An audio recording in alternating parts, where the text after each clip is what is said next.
Hello YouTube. This video I'm going to be showing you how to install an aftermarket head unit. It's got to be a single DIN like the one I'm using here at Kenwood in a SAAB 9.3 years 2003 to 2007. So what you have to do is replace the CD changer with the aftermarket head unit. Reason being that this unit up here is the entire brain for your car. This gives you all of your warnings and signals and monitors, so this has to stay in. So your bypass to this is you have to use the single DIN down where the CD changer used to be. And most aftermarket head units come with a CD changer, so it's not that big of a deal. So I'll tell you right off the start that 80 to 85%, even 90% of the websites out there are fairly useless for this.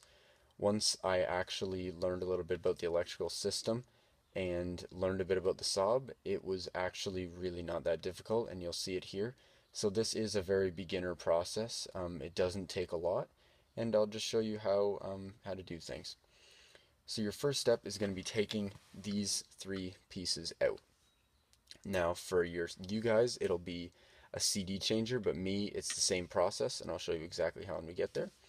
But the first step is this little unit right here. Now I've got a little flathead screwdriver, and this unit is just pressure fitted in. So the only thing you have to do is come on both sides here, pry it out just a little bit like that, come over to this side, do the same thing, and that unit will pop right out. Now you'll see on the back here, hope you can see that in the video, there's two clips, and you have to pull them out a little bit like that. It'll snap out just a little bit, and you can see it there, and then push and pull the rest of it out at the same time there, and that clip will pop off. And the same thing on this side here, and that clip will pop off as well. And this unit, I'm just going to set that off to the side. Step 2 is taking out this middle piece. Now this piece and your CD changer are connected, and they're both held in just by two clips. You can see one on the side here, and one on the other side there.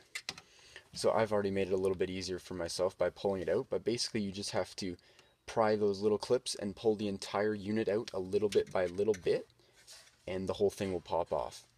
Now what you have to do before that is take the bottom piece out. Take your little flathead inside to the left, you'll find a little notch, push it towards the middle of the car, just jiggle it a little bit, and this entire unit will come out there.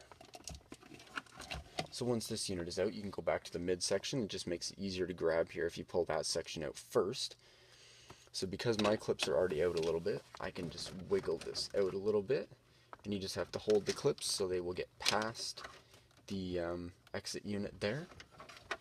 And you can do this and pull this unit right out, and there you are. Your SAAB is taken apart there. So now that your entire unit is taken apart here, you'll be left with all of this. Now for you guys here, you're going to have this little white piece is going to be connected into this spot right there. That is your FM cable, and SAAB has two different variations. Mine needed this black adapter to fit into the back of my head unit down there, which I'm not sure if you can see that little cord right there. It is the 40-EU10 FM adapter, and sometimes you need the 40-VW10. I'll put the description to both, or I'll put the links to both in the description there. Now, you need one other piece to this puzzle here. It's this little adapter piece right here, which I'll also put a link in the description. I believe it was $25, and that is for the Fiberoptic loop.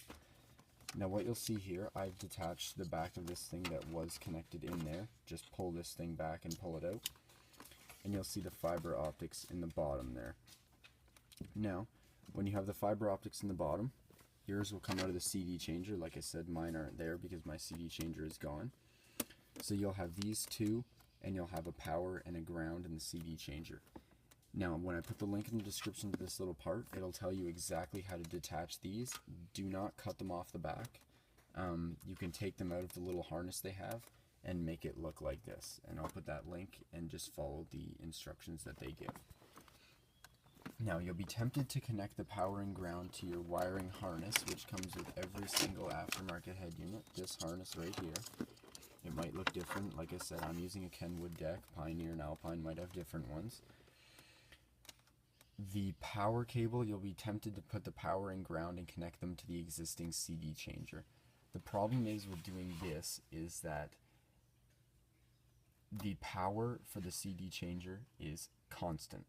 What that means is even if your key is out of the ignition and your inside car is locked, your head unit will still be on, and that's a problem. So the workaround for this is the cigarette lighter. You have a green cable for a light here. I left mine plugged in. But the power and ground go to this little guy back here. And you'll see that I don't have either of those because I've used them. The cigarette lighter runs what's called switched power. And switched power means when the key is not in the on position or on, if it's in lock or off, that power is not there. So the head unit will be off. So this is exactly what we want for our power for our head unit. We only want it to be on when the car is on. So the red wire there and the black wire I have connected to the cigarette power and ground, and those work perfectly fine. Switched power, that's exactly what you want. Now for my head unit specifically, and I'm sure for a lot of head units out there, might not be yellow, but this is a battery cable. Now what that was is this powers the CD deck on my aftermarket head unit, and that power you want to be on always, just like the SAAB original one, because then you can take a CD out no matter when.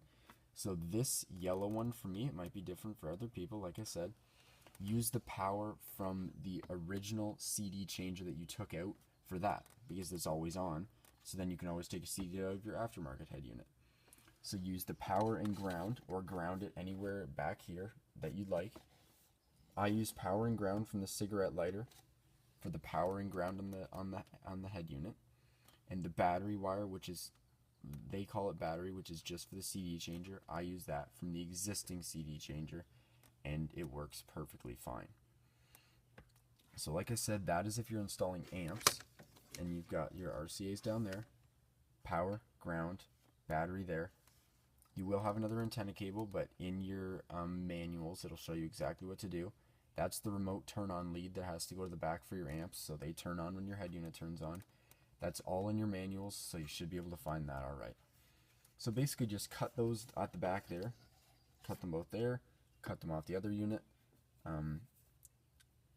strip them back a bit, sorry I'm losing my words here, strip them back a bit, and splice them onto these ones, and then I tape them up. Now, so if you have your 2 amps, that's it. You just have your harness, this little piece here, which I'll link in the description, your FM adapter, and your power and ground from here. That's it. That's all you need for the amps. And if you're doing it just to keep your stock SAAB speakers, it's only a little bit different. Instead of having RCAs down here, what you have is speaker wire. In this thing right here that plugs into the back of there, that's where all your stock SAAB speakers are. So you'll see a gray white, blue white, green white, purple white, and you'll keep going on all of these speakers. Now what you're going to want to do is basically just color match to your harness. Just cut them right out of this unit right here. Cut them, splice them onto these in the back there, and that's it. That's the only difference you're going to have. Now like I said before, do not cut the fiber optics out of the loop, if I can find my loop here. It's not going to be out of this one. This one stays, but the one from your CD changer, do not just cut it, snip it out of the back there. Your fiber optic loop will not work like that. Like I said, in that little description that I'm going to put for this little part here, in that description, it'll show you exactly how to take the fiber optics safely out of the harness without harming them and plug them into this, which is exactly what you need. So as a quick overview, all you have to do is take everything out like I said, buy the little FM antenna adapter, which I'll put in the description for you, buy this little loopback connector for the CD changer, use power and ground from your cigarette lighter for the power and ground for your head unit. For me, I used battery for the existing CD changer power just because it's constant and this is switched.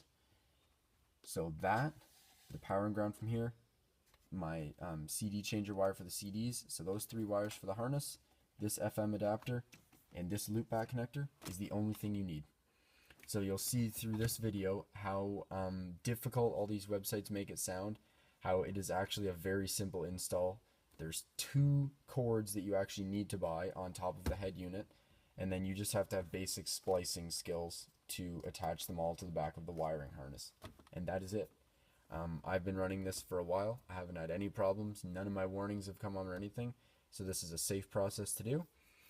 So I will put links in the descriptions to all of the things like I said. If anybody's curious as to what speakers and everything I'm wiring to the rest of my car, or how I drop speakers in the doors, or my subs or amps, I'd be happy to answer those in the question, or if you want a list of which speakers I used and how well they work, I'd be happy to comment those below. I'll put links to everything in the description. If you have any comments below or any questions, I'll answer them to the best of my ability. But happy installing, and I hope this helped you.